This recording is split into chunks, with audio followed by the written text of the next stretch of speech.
네, 우리 2주간에 걸쳐서 하나님의 전신갑주에 대한 이야기를 계속해서 함께 나누었는데요.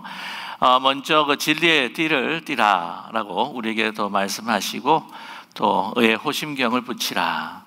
오늘 세 번째 시간으로요, 평안의 복음의 신을 신으라라고 하는 말씀을 나누기를 원합니다.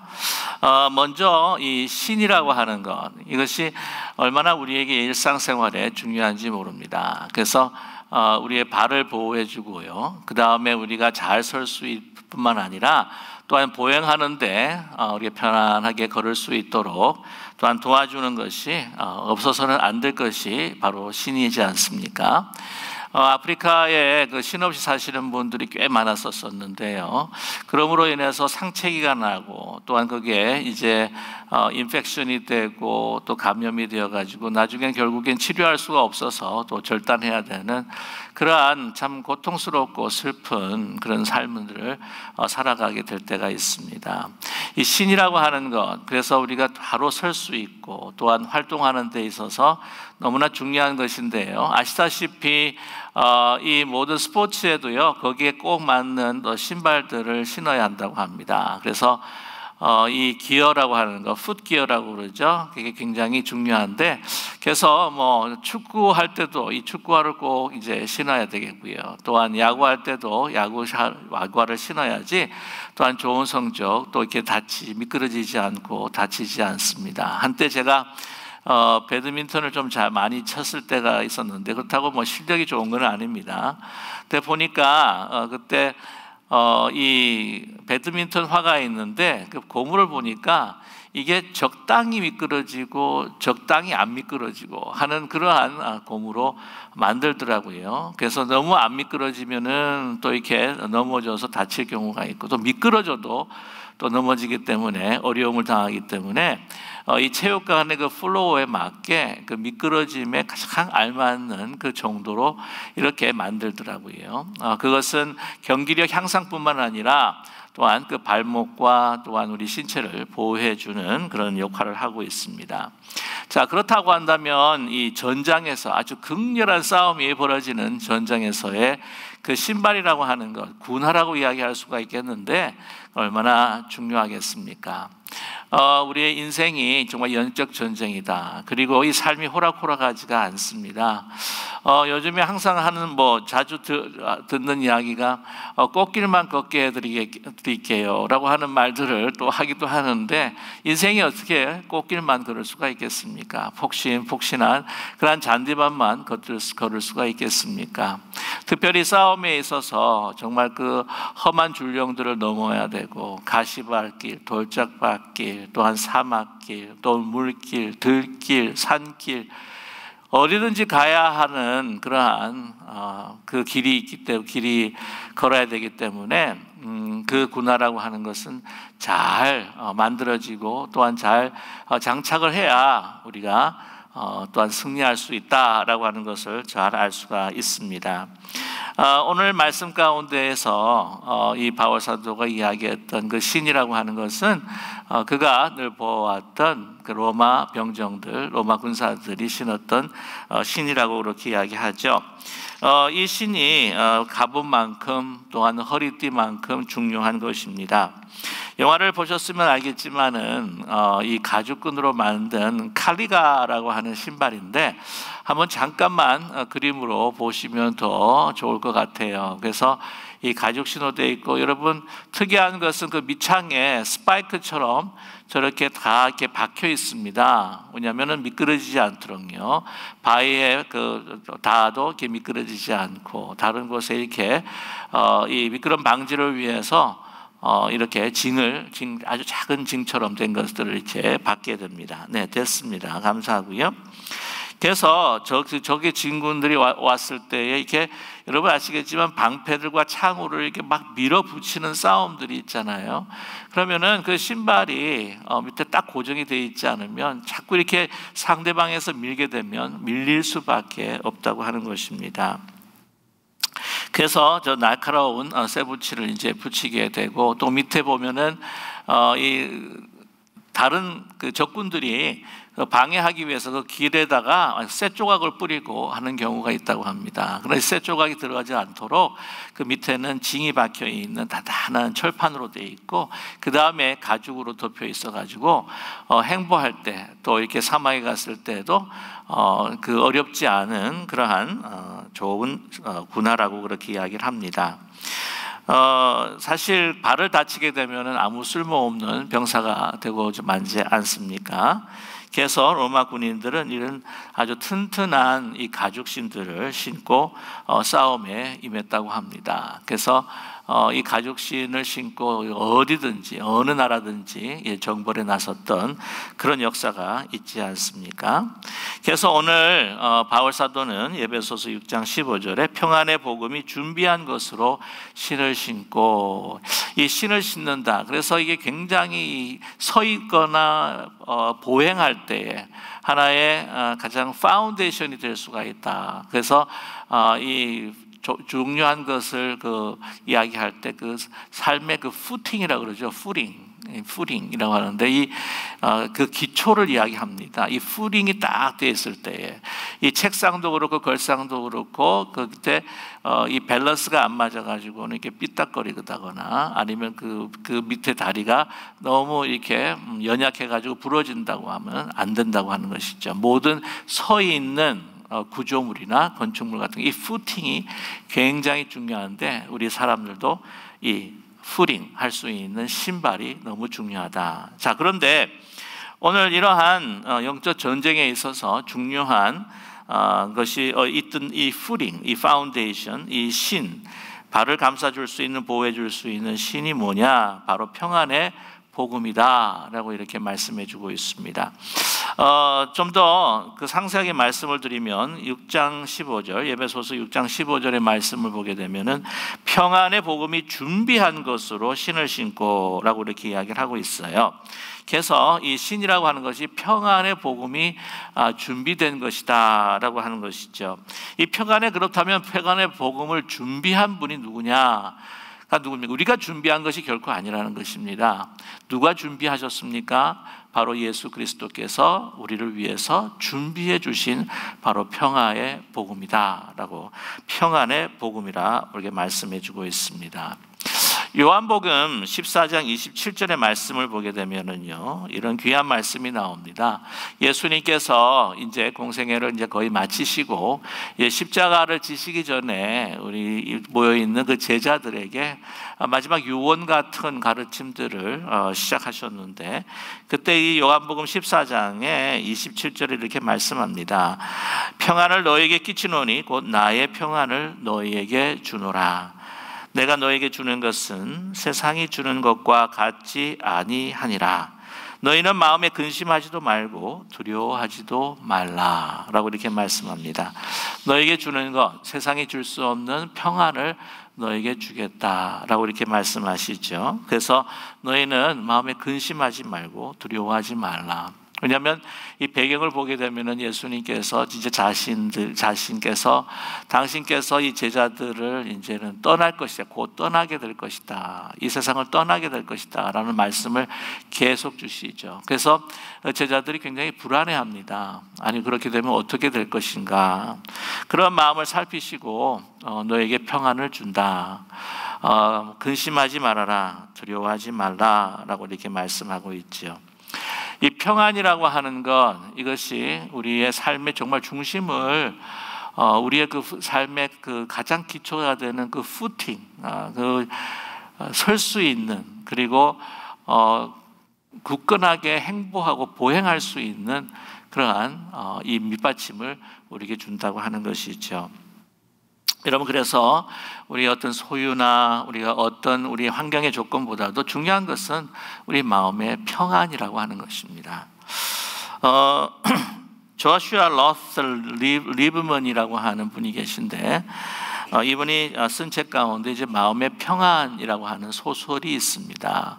근데 그 소설을 보게 되면 한 젊은 청년이 아주 현인이라고 하는 나이 많으신 분을 이제 찾아가게 됩니다. 그러면서 이런 일들을 좀 이루어 주시기를 원합니다 라고 이렇게 부탁을 하지요. 뭐라고 부탁을 하냐면 첫 번째 저의 소원이라고 하는 것은 바로 건강, 그리고 둘째는 재물입니다. 그리고 셋째는 아주 출중한 아름다운 미모입니다. 외모입니다. 라고 이렇게 요청을 합니다. 그와 더불어서 네 번째는 놀라운 재능을 주십시오. 다섯째는 강력한 권력을 얻고 싶습니다.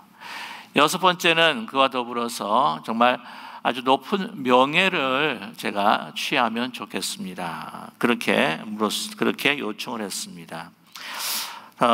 첫 번째 소원, 건강, 재물, 다음 아름다운 미모, 외모, 재능, 권력, 그 다음에 명예. 이 모든 세상 사람들이 참 원하는 것이 아니겠습니까?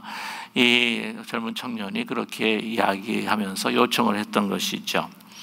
그래서 근데 이 노인은 이 청년을 물끄러미 바라보면서 그에게 이렇게 대답했다고 합니다. 여보게 젊은이, 자네의 소원이 다 이루어진다 할지라도 마음이 평안하지 않은데 그 많은 것들을 어떻게 다 누릴 수 있다고 생각하는가? 라고 이렇게 대답했다고 합니다. 그렇지 않습니까? 우리가 아무리 머리가 명석을 하고 또한 우리가 아무리 정말 뛰어난 외모를 가지고 있고 부유하다고 할지라도 이 마음에 상한 마음을 갖고 있고 그런 불안과 공포스러운 마음을 갖고 있다면 이걸 결코 누리지 못한다는 것이죠. 아무리 많은 것을 소유한다고 할지라도 건강이 없으면, 우리 육체의 건강이 없으면 누릴 수 없는 것처럼 아무리 건강을 가지고 많은 것들을 소유한다고 할지라도 우리의 마음의 건강이 되는 이 평안이 없다고 한다면 그것을 결코 누리지 못한다고 하는 것입니다. 어떤 권력이 있었을 때 나의 마음에 평안이 없고 근심이 많을 때는요, 그러한 그 권세를 결코 좋은데도 사용할 수가 없습니다. 다른 사람들에게 고통을 줄 수 있는 그러한 힘으로 사용할 뿐만 아니라 결국에는 자기 자신에게 큰 해가 되는 것으로 남용하고 사용하게 된다고 하는 것이죠. 우리 주위의 환경과 나의 어떤 소유, 나의 조건들, 이 스펙이 아무리 훌륭하다 할지라도 우리의 마음에 평안이 없다고 한다면 우리는 그것을 소유하지 못한 거나 마찬가지라고 하는 것입니다. 예수님께서 말씀하십니다. 이러한 세상이 주는 그러한 조건과 또한 그 환경으로 인하여서 주는 평안이 결코 아니다. 내게 평안을 주노니 내가 주는 것은 세상이 주는 것과 같지 않다라고 예수님께서 분명히 말씀해 주고 계십니다.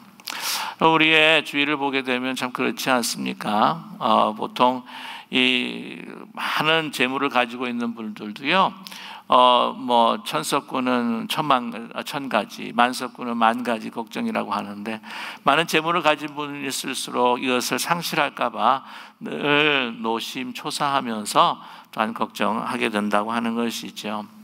참 안타까운 것은 너무나도 외모가 수려하고 또한 재능도 있고 젊고 아름다운 그 연예인들이 이 악플을 통해서 또한 자기 자신의 어떤 불안, 여러 가지 어떤 허무와 고통으로 인해서 정말 극단적인 선택을 하는 거 보게 되면은 너무나 가슴이 아플 수밖에 없습니다. 여러분, 연예인들도요, 화려해 보이지만 항상 자기가 팬들과 사람들에게 잊혀지지 않도록 온갖 수단과 방법을 가리지 않고 자기를 퍼블리사이즈하는 그러한 노력들을 시도한다고 하는 것이죠. 그들은 늘 불안해하면서 참 외로운 시간들을 가진다라고 고백하시는 분들이 참으로 많습니다. 이 권세를 가졌다고 해도 마찬가지죠. 로마 황제들의 그 역사를 보게 되면은요, 늘 정적에게 또한 다른 사람들에게 해를 당하고 반란이 일어나지 않을까 늘 걱정하면서 불안해했던 그런 황제들이 많다고 합니다.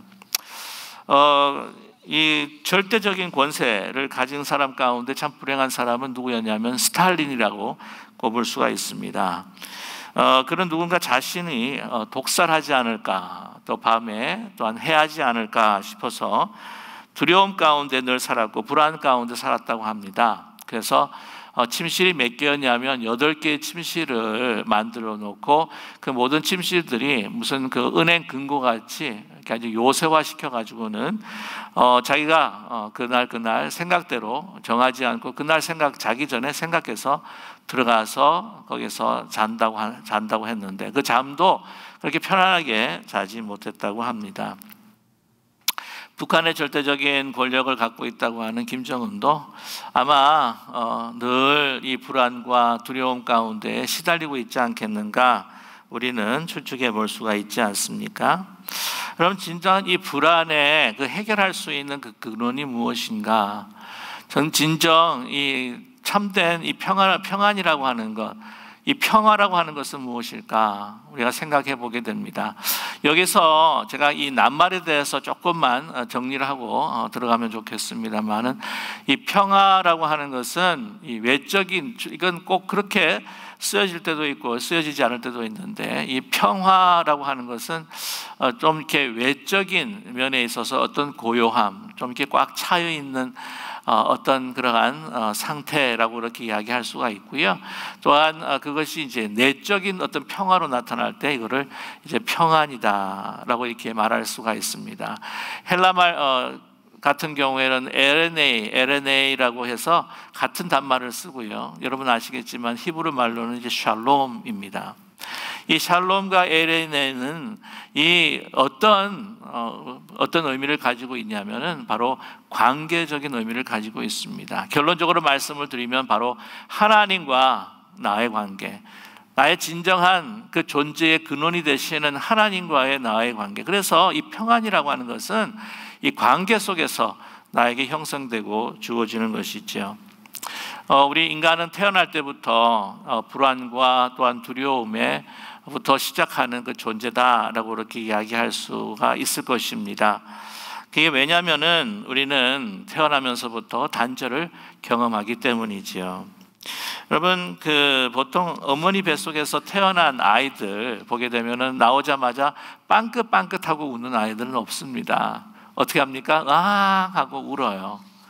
아마 그들도 이 세상이 참 살기 힘들고 호락호락하지 않은 이 고난의 세상이다라고 하는 것을 아마 감지했는지 아마 하고 아마 우는지도 모르겠습니다. 또 하나가 무엇이냐면은 이것이 바로 불안과 두려움과 공포 속에서 우는 그 이유, 그거는 바로 어머니의 탯줄에서부터 떨어지기 때문이라는 것이죠. 어머니 뱃속에서 탯줄로 연결되어서 어머니의 그 맥박 소리를 계속해서 이제 듣는 가운데에 10달을 지냈습니다. 9달을 정확하게 9달을 지냈습니다. 세상에 나와 보니까 이제 탯줄로 연결되어 있던 것이 이제 끊어지게 되는 것이죠. 그리고는 듣던 심장 소리와 이제는 멀어지게 됩니다. 그때 울게 될 수밖에 없는 것이 바로 인간의 존재가 아닐까. 그러면서 모유를 먹일 때도 어느 쪽으로 모유를 먹이냐면은 보통 어머니의 그 심장에 가까운 쪽에 가슴에 안고 주로 왼쪽 젖을 먹인다고 하는 것이 상식으로 되어 있습니다. 심장이 아마 왼쪽 젖가슴에 있기 때문이겠지요. 맥박 소리를 듣고 안정감을 갖는다고 하는 것입니다. 제 큰애를 태어나는 걸 보면서도 제가 그거를 알겠더라고요. 태어나면서 울었고 또 이제 아이들 있는 곳에서 있다가 막 울음소리가 들려가지고는 저희 아내가 좀 데리고 와달라고 해가지고는 이 가슴에 딱 심장 소리를 듣게 하고 하니까 울음을 멈추더라고 합니다. 이것이 바로 우리 인간의 존재가 아니겠습니까? 어머니와의 태어날 때부터의 그 단절을 경험하여서 우는 우리의 인간의 그 모습. 만약에 아니죠. 하나님과의 단절이 되어 있는 우리의 존재라고 하는 것은 불안할 수밖에 없습니다. 왜냐하면 그 근원과 멀어졌을 때 오는 나의 존재를 잃어버릴 수 있는, 상실할 수 있는 그러한 공포 속에 들어가기 때문이라고 하는 것이죠. 여러분, 단절될 뿐만 아니라 원수되었다고 한다면 하나님과 우리를 사랑으로 창조하신 우리 하나님과 죄로 인해서 원수의 관계가 되었다면 얼마나 우리의 존재 자체가 불안하고 공포와 불안 가운데 있을 수밖에 없겠습니까? 이것은 뭔지 설명할 수 없는 무의식적으로도 의식적으로도 느낄 수 있는 깊은 결핍과 불안과 두려움, 외로움의 고통, 이 모든 것들은 바로 우리가 하나님과의 그 연합의 관계가 단절이 된 하나의 영적인 고아로서의 당하는 고통일 수밖에 없는 것이죠. 로마서 5장 10절에서부터 11절 말씀은 우리 인간의 하나님과의 관계 속에서 그 처절한 고통스러운 불안에 있을 수밖에 없는 그 상황을 설명해 주고 있습니다. 제가 10절에서부터 11절의 말씀을 제가 읽어드리겠습니다. 곧 우리가 원수 되었을 때에 그의 아들의 죽으심으로 말미암아 하나님과 화목하게 되었은즉 화목하게 된 자로서는 더욱 그의 살아나심으로 말미암아 구원을 받을 것이니라. 그뿐 아니라 이제 우리로 화목하게 하신 우리 주 예수 그리스도로 말미암아 하나님 안에서 또한 즐거워하느니라. 예수 그리스도의 그 화목 제물로 인해서 우리가 하나님 앞에 구원을 얻고 하나님과 하나 되기 그 전에 로마서 5장 10절의 그 상반절에서는 곧 우리가 원수 되었을 때라고 그렇게 말씀하고 있습니다. 오늘 본문의 말씀도 에베소서 2장 16절에서부터 18절 말씀 가운데서도 우리는 그 원수된 이 관계들을 우리에게 말해주고 있죠. 16절의 말씀에 또 십자가로 이 둘을 한 몸으로 하나님과 화목하게 하려 하심이라 원수된 것을 십자가로 소멸하시고 라고 말씀하고 있는데요. 여기서 이 둘이라고 하는 16절의 이 둘이라고 하는 것은 좀 더 구체적으로 말한다면 이 에베소서에 있어서의 그 교회 상황에서 좀 더 구체적으로 말씀을 드린다면 이 둘이라고 하는 것은 바로 율법을 받은 유대인들과 또한 율법 밖에 있었던 그 이방인들. 그래서 오늘 18절 말씀에 17절 말씀에 오셔서 먼 데 있는 너희들이라고 한다면 이것은 이방인이요 가까운 데 있는 자들이라고 하면은 바로 유대인이었다고 하는 것이죠. 이것은 좀 더 확대해서 우리가 설명을 해드리면 우리의 이웃이라고 하는 것입니다. 이 이웃들과 관계가 단절되어 있는 그러한 적대적인 경쟁과 또한 빼앗음과 투쟁의 그 관계, 그 이웃의 관계를 바로 원수된 것으로 우리에게 말씀해 주고 있지 않습니까? 뿐만 아니라 우리의 관계 가운데 가장 중요한 하나님과 우리의 그 원수된 관계를 무엇으로 소멸하셨다고요? 예수 그리스도의 십자가로 소멸하셨다라고 우리에게 말씀하고 있습니다. 그래서 화목하게 하셔서 우리가 하나님과 하나 되게 해주시는 그 사역, 그것이 바로 평안의 사역이다. 화평의 사역이다.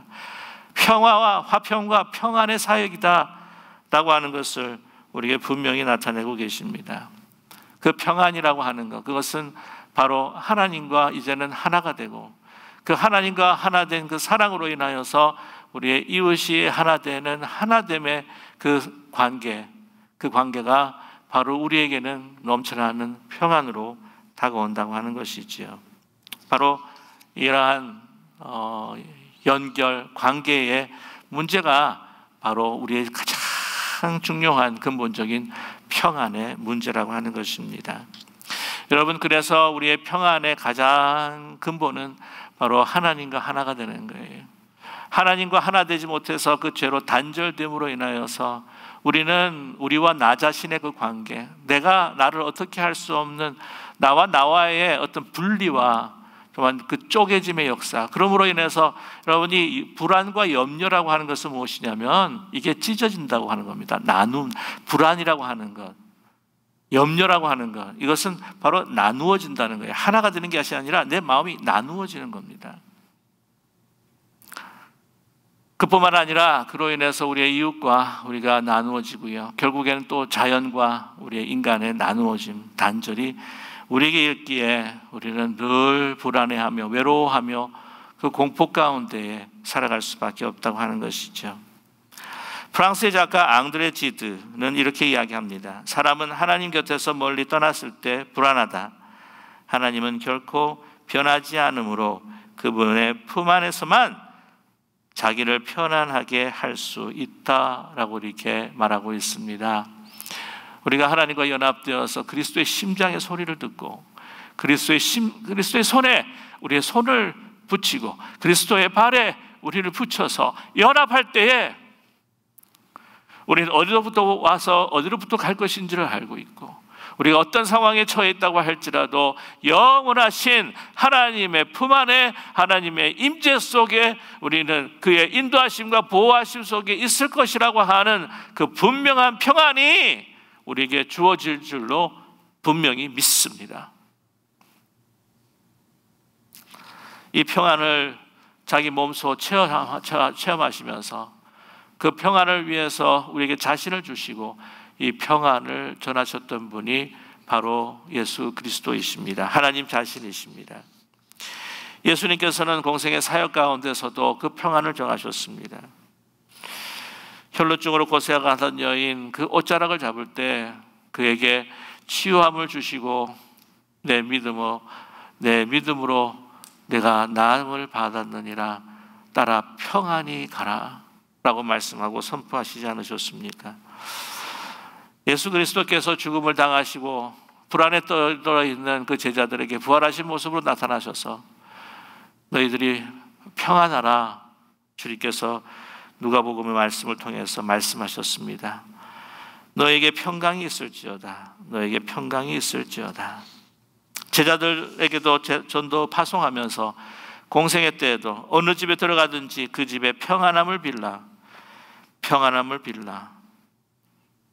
저와 여러분, 예수 그리스도께서 우리에게 그 흔들리지 않는 그 평안함을 주셨듯이 사단 마귀는 우리에게 계속해서 두려움과 불안과 공포를 주려고 하지만, 그러나 예수 그리스도의 그 십자가를 통해서 우리가 하나님과 하나 된 것을 통해 우리를 구원하신 주님께서 우리에게 평안으로 선포하고 계십니다. 이 평안으로 모든 두려움과 또한 공포와 불안, 나의 미래에 대한 그 모든 불확실성에 대한 어떤 염려, 이 모든 것들을 이기고 승리하며 이 영적 전쟁에서 승리하시는 우리 모두가 되기를 간절히 소망합니다. 특별히 우리는 또한 이 화평과 평안의 사도로 부르심을 받았습니다. 그렇기에 바울 사도는 로마서 10장 15절에서 그런 이렇게 이야기하고 있지 않습니까? 보내심을 받지 아니하였으면 어찌 전파하리요?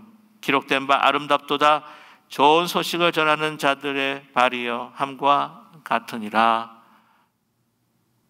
저희들에게 평안의 복음의 씨를 신어주시고 우리의 그 신은 발로 이제는 평화의 사도로 평안의 제자로서 주님께서 우리를 이 땅에 보내시기를 원하십니다. 만나는 사람마다 두렵고 그 미래가 불확실하여서 염려하고 걱정하는 모든 이들에게 예수 그리스도의 그 평안을 선포하시며 그들에게 사탄에게 붙들려 있는 그들의 삶을 구출하고 하나님 앞에 인도할 수 있는 그러한 아름다운 주의 군사들이 되시기를 간절히 소망합니다.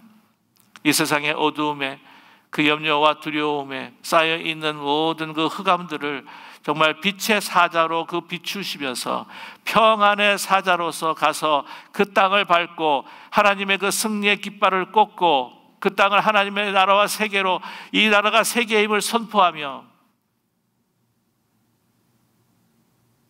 사단의 그 모든 그 계략에서부터, 사단의 그 모든 압박으로부터 우리 이웃들을 하나님의 그 사랑과 그 구원의 그 은혜와 평안으로 그들을 구하면서 하나님 앞에 기쁨이 되시는 저와 여러분, 우리 기쁜 우리 교회 가정과 또한 교회가 되기를 주님의 이름으로 간절히 축원합니다.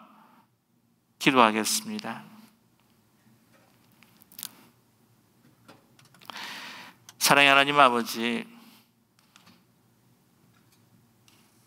우리 미래의 불확실성은, 우리의 마음의 염려는 우리의 소유와 환경의 조건의 변화, 내가 바라고 원하는 것으로 해결될 수 있는 것이 아님을 오늘도 깊이 오늘 말씀을 통해서 묵상하면서